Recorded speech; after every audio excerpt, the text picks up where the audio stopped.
انہوں نے یہ سمجھا تھا، اللہ تعالیٰ نے تو اسے واضح کرنا تھا، فَلَيَعْلَمَنَّ اللَّهُ الَّذِينَ آمَنُوا وَلَيَعْلَمَنَّ الْمُنَافِقِينَ۔ تو ام حسب الذین فی قلوبہم مرض ان لن یخرج اللہ اضغانہم، انہوں نے سمجھا تھا کہ اللہ تعالیٰ ان کے کھوٹ کو، دلوں کے کھوٹ کو علم نشرہ نہیں کر دے گا۔ وَلَوْ نَشَاءُ لَأَرَيْنَاكَهُمْ، اور اگر ہم چاہیں تو اے نبی آپ کو دکھا دیں کہ یہ ہیں وہ لوگ، فَلَعَرَفْتَهُمْ بِسِیمَاهُمْ، آپ ان کے چہروں سے انہیں خود ہی پہچان لیں گے۔ ظاہر بات ہے کہ ایک صادق الایمان شخص کا چہرہ اور ایک منافق کا چہرہ، انسان کے قلب کی کیفیت جو ہوتی ہے وہ تو چہرے کے اوپر جو ہے، face is the index of mind, ذہنی کیفیت جو ہے، قلب کی کیفیت جو ہے چہرے پر ہوتی ہے۔ فَلَعَرَفْتَهُمْ، تو آپ پہچان ہی چکے ہیں انہیں ان کے چہروں سے۔ وَلَتَعْرِفَنَّهُمْ فِي لَحْنِ الْقَوْلِ، اور مزید آپ پہچان لیں گے انہیں ان کی گفتگو کے ڈھب سے، انداز سے۔ گفتگو میں بھی ظاہر بات ہے کچھ چاپلوسی کریں گے، کچھ ہیر پھیر ڈالیں گے۔ ایک مخلص آدمی کی گفتگو اور ایک اس طرح کے شخص کی گفتگو، زمین و آسمان کا فرق ہوتا ہے۔ وَاللَّهُ يَعْلَمُ أَعْمَالَكُمْ، اللہ تمہارے اعمال کو خوب جانتا ہے۔ وَلَنَبْلُوَنَّكُمْ حَتَّى نَعْلَمَ الْمُجَاهِدِينَ مِنكُمْ وَالصَّابِرِينَ، اور ہم تو لازماً آزمائیں گے تمہیں، یہاں تک کہ ہم، ترجمہ تو ہوگا ہم معلوم کر لیں، ہمیں علم ہو جائے۔ لیکن چونکہ اہل سنت کا عقیدہ یہ کہ اللہ کا علم تو قدیم ہے، تو یہاں ہم اس کی ترجمانی کرتے ہوئے کہتے ہیں ہم ظاہر کر دیں گے اس کو، تاکہ سب کے علم میں آ جائے، سب دیکھ لیں۔ ہم آزمائیں گے تمہیں یہاں تک کہ سب دیکھ لیں کہ مجاہدین کون ہیں تم میں سے، حتی نعلم المجاہدین منکم والصابرین، اور وہ جو صبر کرنے والے ہیں۔ وَنَبْلُوَ أَخْبَارَكُمْ، اور ہم تمہارے سارے حالات کی پوری طریقے سے تحقیق کر لیں۔ یہ تقریباً سمجھیے کہ وہ آیت جو آئی تھی سورہ بقرہ میں، وَلَنَبْلُوَنَّكُمْ بِشَيْءٍ مِّنَ الْخَوْفِ وَالْجُوعِ وَنَقْصٍ مِّنَ الْأَمْوَالِ وَالْأَنفُسِ وَالثَّمَرَاتِ۔ ابھی وہاں چونکہ قتال کا حکم نہیں آیا تھا، اس لیے وہاں پر ابھی جنگ کا تذکرہ نہیں تھا۔ یہ تو تھا کہ ہم تمہیں آزمائیں گے بھوک سے اور جانی اور مال کے نقصان سے اور ثمرات کے ضیاع سے، لیکن یہاں اسی آیت کو ایکسٹینشن سمجھیے، وَلَنَبْلُوَنَّكُمْ حَتَّى نَعْلَمَ الْمُجَاهِدِينَ مِنكُمْ وَالصَّابِرِينَ، تاکہ ہم دیکھ لیں کون ہیں وہ جو واقعتاً جہاد کرنے والے ہیں، صبر کرنے والے ہیں، اور ان کی پوری طرح جانچ پرکھ کر لیں۔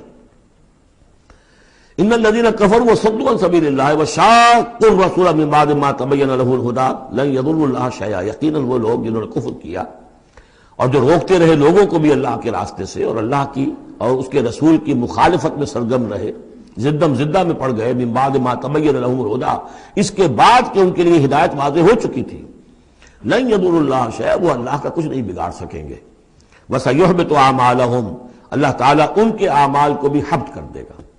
یعنی اس پہلے ذکر تھا منافقین کا، اب یہاں کفار مکہ کا ذکر ہے۔ ان کے اعمال کیا تھے؟ وہی حاجیوں کی خدمت کرتے تھے۔ اجعلتم سقایۃ الحاج وعمارۃ المسجد الحرام کمن آمن باللہ والیوم الآخر، اور یہ کہ بہرحال اور بھی کچھ دے، کسی نے کھانا کھلا دیا، کسی کو کچھ اور کر دیا، اور پھر یہ کہ جو کچھ انہوں نے جد و جہد کی ہے، انہوں نے بھی مال خرچ کیے ہیں، جنگیں کی ہیں۔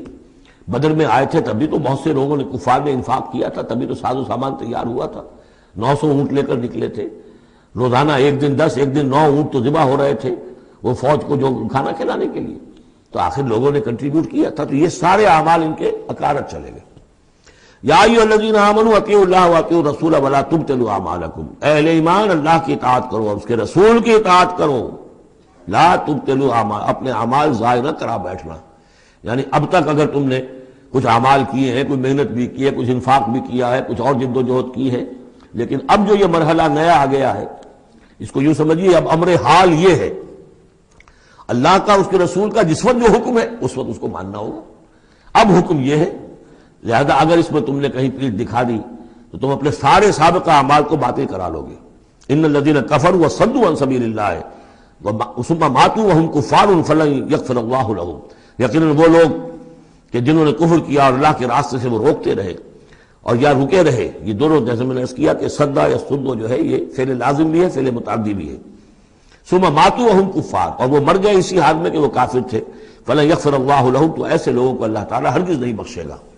فلا تہنوا، تو اے مسلمانوں تم ڈھیلے نہ پڑو، بودے پن کا مظاہرہ نہ کرو، وتدعوا الی السلم، سیدھا سلم میں، اور تم جو اب یہ کہہ رہے ہو صلح کی بات ہونی چاہیے اور سلامتی کی بات ہونی چاہیے اور خام خواہ کی لڑائی جھگڑا جو ہے اس سے کیا حاصل ہے، یہ جو تم کر رہے ہو یہ نہ کرو۔ فلا تہنوا وتدعوا الی السلم، بلکہ اب جو مرحلہ آ گیا ہے اب تو سرفروشی کا مرحلہ آ گیا ہے، وانتم الاعلون، اور گھبراؤ نہیں، تم ہی سب سے اونچے رہو گے، سربلند رہو گے، غالب ہوگے۔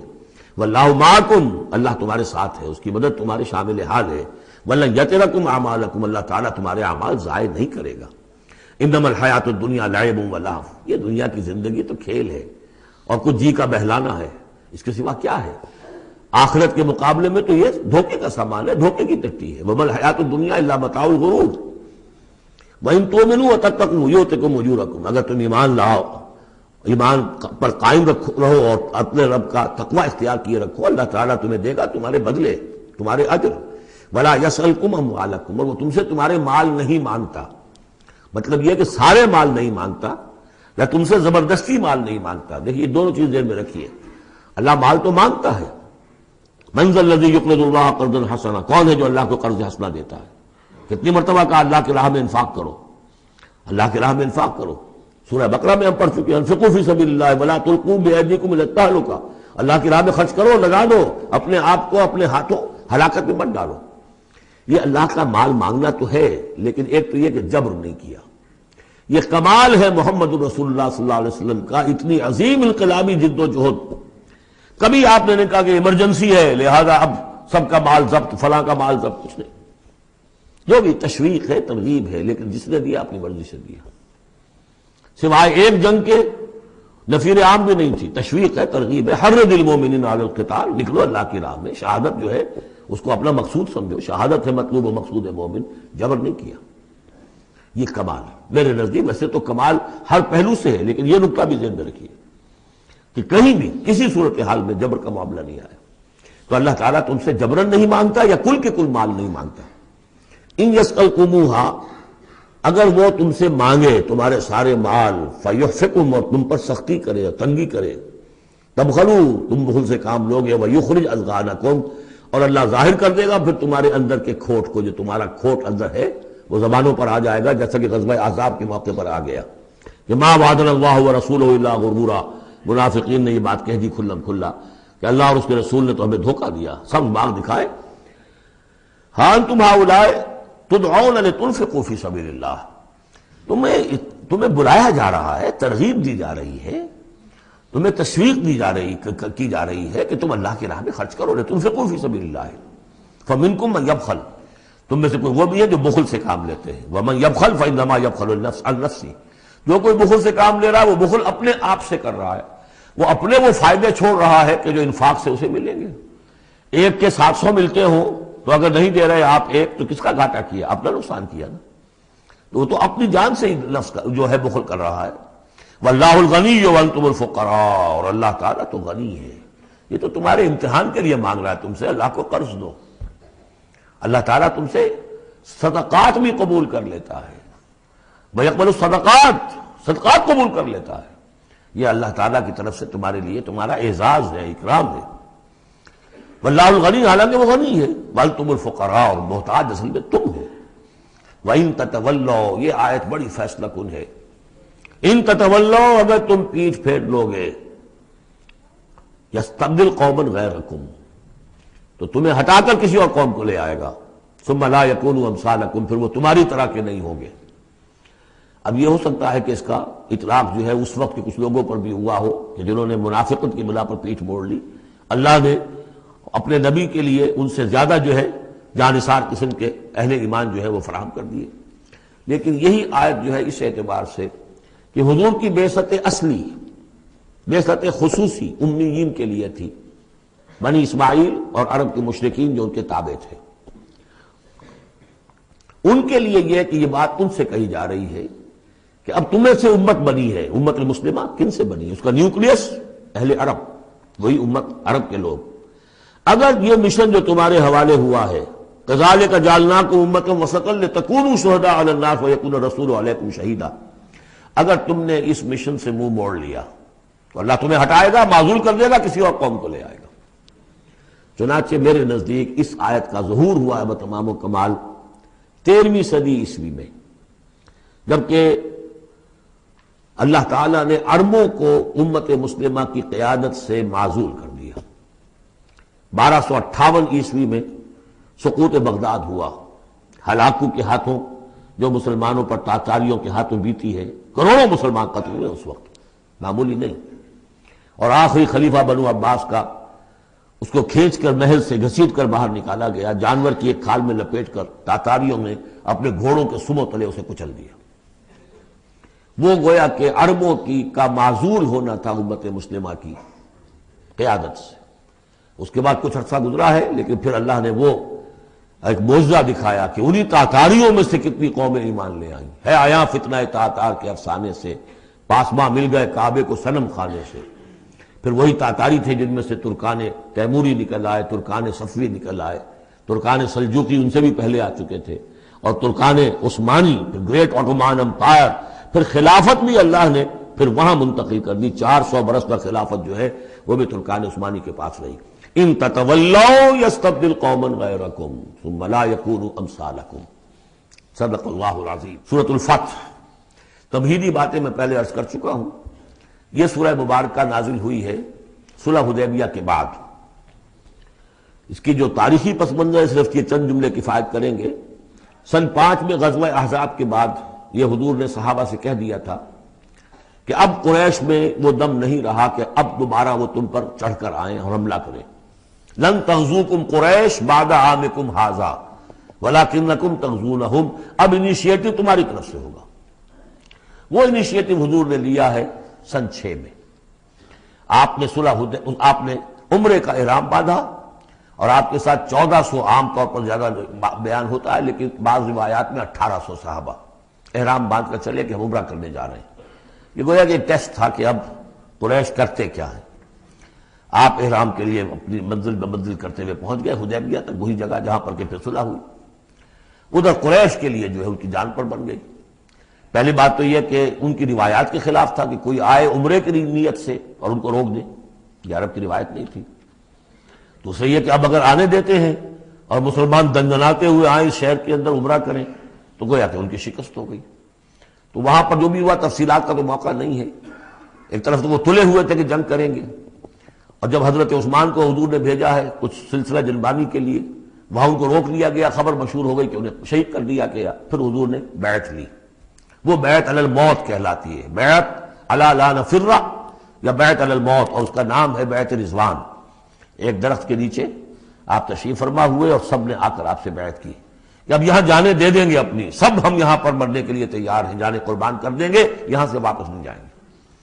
جب وہاں یہ خبریں پہنچی اور انہوں نے کچھ اور اندازہ کر لیا تھا کہ یہ تو بڑے سرفرے لوگ معلوم ہو رہے ہیں، ان میں سے کوئی جو ہے بھاگنے والا نظر نہیں آتا یہاں سے، تو پھر یہ ہے کہ وہ مجبور ہو گئے کہ اب کو صلح کریں۔ پھر صلح ہوئی، صلح حدیبیہ، لیکن وہ بڑی ان ایکول صلح تھی، اس میں مسلمانوں کے لیے ہیوملیشن تھی، اس لیے کہ یہ طے کر لیا گیا اس میں کہ اگر کوئی مسلمان مدینے سے واپس آئے مکے تو اسے مکے والے واپس نہیں کریں گے، لیکن اگر کوئی مکے سے مدینے جائے گا تو واپس کرنا ہوگا۔ اور وہاں پر ہو بھی گیا۔ ابو جندل صحابی تھے جن کو کہ اسی نے، جو کہ وہاں سے صلح کے لیے گشت و شریک کرنے کے لیے آیا تھا، سہیل بن عمرو، اس کا ہی بیٹا، عین اس وقت وہ پہنچ گیا، لیکن صلح کے وہ کاغذات لکھے جا چکے تھے۔ اس نے معاملہ بچایا، مسلمانوں مجھے پھر قصائیوں کے حوالے کر رہے۔ حضور نے فرمایا کہ اب ابو جندل تم صبر کرو، جو وعدہ ہم کر چکے ہیں ہمیں اس کی پابندی کرنی ہے۔ بہرحال اس کو حضور نے، اگرچہ صحابہ تو اس درجے دلگیر تھے کہ ہم یہ دم کر صلح کیوں کر رہے ہیں۔ حضرت عمر رضی اللہ تعالیٰ عنہ سے تو بہرحال یہ بھی کہہ دیجئے کہ زیادہ قرب جو انہیں حاصل تھا حضور سے، اس کی بنا پر ان کی یہ ہمت ہو گئی کہ آپ نے وہ سوال جواب بھی کر لیا جس پر آپ پھر ساری عمر پچھتاتے رہے۔ کہ آپ نے پوچھا کہ کیا ہم حق پر نہیں ہیں؟ حضور نے فرمایا ہاں ہم حق پر ہیں۔ کیا آپ اللہ کے رسول نہیں ہیں؟ آپ نے مسکرا کر جواب دیا ہاں میں اللہ کا رسول ہوں۔ تو پھر ہم یہ کیوں دم کر صلح کر رہے ہیں؟ آپ نے فرمایا کہ میں وہی کر رہا ہوں جو اللہ نے مجھے حکم دیا۔ بس اتنی سی بات تھی جس پر ساری عمر پچھتائے۔ لیکن یہ بات حضرت علی نے بھی کر دی اس درجے میں کہ جب وہ صلح نامہ لکھا گیا، حضور ڈکٹیٹ کرا رہے تھے، حضرت علی کاتب تھے، لکھ رہے تھے، تو اب حضور نے فرمایا یہ صلح نامہ ہے، لکھو محمد رسول اللہ اور قریش کے مابین۔ وہ سہیل بن عمرو نے اعتراض کر دیا کہ نہیں، یہ اگر ہم اس میں لکھیں گے ظاہر بات ہے صلح نامے پر تو دونوں فریقوں کے دستخط ہوتے ہیں، تو میں دستخط کروں گا تو میں تو آپ کو اللہ کا رسول نہیں مانتا، ورنہ اس عبارت کی روح سے جب اس کے نیچے میرا بھی دستخط آئیں گے تو وہ میں نے مان لیا۔ تو حضور نے اس پر بھی مسکرا کر کہا کہ تم مانو نہ مانو میں اللہ کا رسول ہوں، لیکن اے علی مٹا دو یہ رسول اللہ کے لفظ، مٹا دو وہاں سے، لکھ دو یہ معاہدہ ہے محمد ابن عبداللہ اور قریش کے مابین۔ حضرت علی نے کہا کہ حضور یہ میں نہیں کر سکتا، میں اپنے ہاتھ سے آپ کے نام کے ساتھ لکھے ہوئے الفاظ، اب دیکھیے اگرچہ حکم تو یہ ہے کہ الامر فوق الادب، لیکن یہ کہ یہ جو بھی کچھ ہوا ہے تو یہ ہوا غیرت دینی، حمیت دینی کی وجہ سے۔ حضرت علی نے بھی کیا، حضرت عمر نے بھی کیا، دونوں کے طرز عمل میں کوئی فرق نہیں، لیکن بہرحال اس کے بعد جو ہے صلح ہوئی ہے، اور مسلمانوں کے دل اگرچہ اس پہ بہت ہی رنجیدہ تھے، اور یہ بات بھی بڑی عجیب تھی کہ وہی احرام کھول دیے گئے، وہی قربانی کے جانور جو ہیں، تو اب اس پر جو ہے یہ آیت سورت اتری ہے، اور پہلا لفظ یہ ہے انا فتحنا لک فتحا مبینا، مسلمانوں کی دلجوئی کے لیے کہ تم جسے سمجھ رہے ہو کہ دب کر صلح کی ہے، حقیقت حال کے اعتبار سے تو اے محمد ہم نے آپ کو بڑی روشن فتح عطا فرمائی۔ آج ہم اسے انٹرپریٹ کر سکتے ہیں روشن فتح کس اعتبار سے کہ ٹریٹی کے معنی یہ ہے کہ مصالحت یا صلح ہوتی ہے دو فریقوں کے درمیان جو ایک دوسرے کو ریکگنائز کریں۔ اس کا مطلب یہ ہے کہ قریش نے ریکگنائز کر لیا that Muhammad is a power to reckon with، اور یہ بہت بڑی بات ہے، قریش نے تسلیم کیا، اور تسلیم کرنا جو ہے یہ اللہ تعالیٰ کی طرف سے فتح عظیم ہے۔ انا فتحنا لک فتحا مبینا لیغفر لک اللہ ما تقدم من ذنبک وما تاخر۔ اب دیکھیے ذنب کا لفظ یہاں پر دوبارہ آ گیا تاکہ اللہ تعالیٰ بخش دے آپ کو جو پچھلے ہوئی آپ کی کوئی کوتاہیاں یا گناہ یا جو بعد میں ہوئی، وَيُتِمَّ نِعْمَتَهُ جو پیچھے رہے گناہ ان کو بھی بخش دے، وَيُتِمَّ نِعْمَتَهُ عَلَيْكَ اور تاکہ اللہ تعالیٰ اپنی نعمت کا اتمام فرما دے آپ پر، وَيَهْدِيَكَ صِرَاطًا مُسْتَقِيمًا اور آپ کو ہدایت دے سیدھے راہ کی طرف۔ اب یہ ہے پھر ایک اشکال پیدا ہوتا ہے کہ حضور صلی اللہ علیہ وسلم تو پہلے ہی سیدھی راہ پر ہیں، پھر یہ کہ تمام اہل ایمان حضور کے ساتھ سیدھی راہ پر چلے آ رہے ہیں، اور سیدھی راہ پر چلتے ہوئے اب اہل ایمان کو بھی، حضرت ابوبکر کو بھی آپ کے ساتھ چلتے ہوئے کتنے برس ہو گئے؟ 18 برس ہو گئے، تو اب ان کے معنی کیا ہو گئے؟ تو اس پہ بہت سی بحثیں ہیں، یہ تو اب میں تفسیر میں نہیں جا سکتا۔ میری توجہ وہی ہے جو میں اس سے پہلے سورہ محمد میں کر چکا ہوں ضم کی، کہ یہ جو جد و جہد ہوئی ہے اس میں اگر کہیں کوئی خامی کوتاہی کسی کی طرف سے ہوئی ہے، چاہے وہ کسی اور مسلمان کی طرف سے ہوئی ہے، صاحب ایمان کی طرف سے ہوئی ہے، غلطی ہوئی ہے، خطا ہوئی ہے، ان سب کی اب اللہ تعالیٰ تلافی فرما دے گا۔ یہ فتح مبین جو ہے وہ ان سب کو کور کر جائے گی، اور یہدیہ کا صراط مستقیم، اب آپ کی یہ جد و جہد بالکل سیدھی تیر کی طرح اپنے ہدف کی طرف بڑھے گی۔ اب اس میں کوئی جو ہے تزلزل نہیں ہوگا، بلکہ آپ کی یہ جد و جہد، اللہ کے دین کی اقامت کی جد و جہد اور اللہ کی حکومت قائم کرنے کی جد و جہد جو ہے سیدھی اپنے ہدف کی طرف بڑھتی چلی جائے گی۔ چنانچہ یتم نعمتہ وہ تو ہم پڑھ چکے ہیں، الیوم اکملت لکم دینکم واتممت علیکم نعمتی ورضیت لکم الاسلام دینا۔ تو دین کا اتمام ایک تو اس شکل میں کہ قرآن میں دین مکمل ہو جائے، شریعت پوری ہو گئی، لیکن اس سے تکمیل نہیں ہوتی اس معنی میں جب تک اس کی ایک عملی ڈیمانسٹریشن بھی مکمل نہ ہو۔ عملی ڈیمانسٹریشن مکمل ہوتی ہے جب اللہ کی حکومت بالفعل قائم ہو جائے۔ تو اتمام نعمت جو ہے وہ صرف کتاب کے اندر اس شریعت کا پورا بیان ہو جانا اور نظام کا آ جانا، اس سے وہ اتمام بتمام و کمال نہیں ہوتا جب تک کہ اس کی ایک نشانی، اس کا ایک نمونہ جو ہے، اس کی ایک صورت لوگوں کے سامنے نہ آ جائے، آئیڈیل فارم اس کی جو ہے وہ سامنے نہ آ جائے، اس کا نمونہ سامنے آ جائے۔ تو اس کے لیے ضروری ہے کہ اب یہ جد و جہد آپ کی جو ہے سیدھی اب تیز رفتاری کے ساتھ اپنے اصل ہدف یعنی اظہار دین لیظہرہ علی الدین کلہ، اور یہ آیت آ جائے گی اس سورہ مبارکہ کے آخر میں بھی کہ ہم نے بھیجا ہی آپ کو اے محمد اس لیے ہے کہ آپ اللہ کے دین کو غالب کریں۔ تو وہ اللہ کے دین کے غلبے کی جد و جہد اب تیر کی طرف سیدھی جائے گی۔ اللہ نے ساری اگلی پچھلی اگر کوئی اس میں کمیاں کوتاہیاں رہ گئی ہیں کسی کی طرف سے آپ کے ساتھیوں میں سے، ان سب کی تلافی کے لیے یہ فتح مبین آپ کو عطا کر دی۔ وَيَنْصُرَكَ اللَّهُ نَصْرًا عَزِيزًا، اور اللہ آپ کی مدد کرے گا ایسی مدد کہ جس کے لیے کوئی شکست نہ ہو، بڑی زبردست مدد۔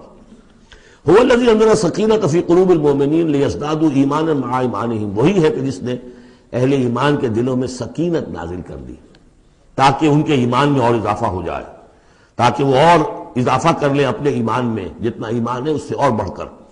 وَلِلَّهِ جُنُودُ السَّمَاوَاتِ وَالْأَرْضِ، اب ظاہر بات ہے کہ اس میں ایک تو کیفیت یہ تھی کہ جو انہیں سکون حاصل تھا کہ وہ تیار تھے سب اپنی جانیں دینے کے لیے، اس کے لیے بھی ایک سکون قلب کے اندر اللہ تعالیٰ نے ان کے پیدا کیا تھا، تبھی تو وہ اس کے لیے آمادہ ہوئے۔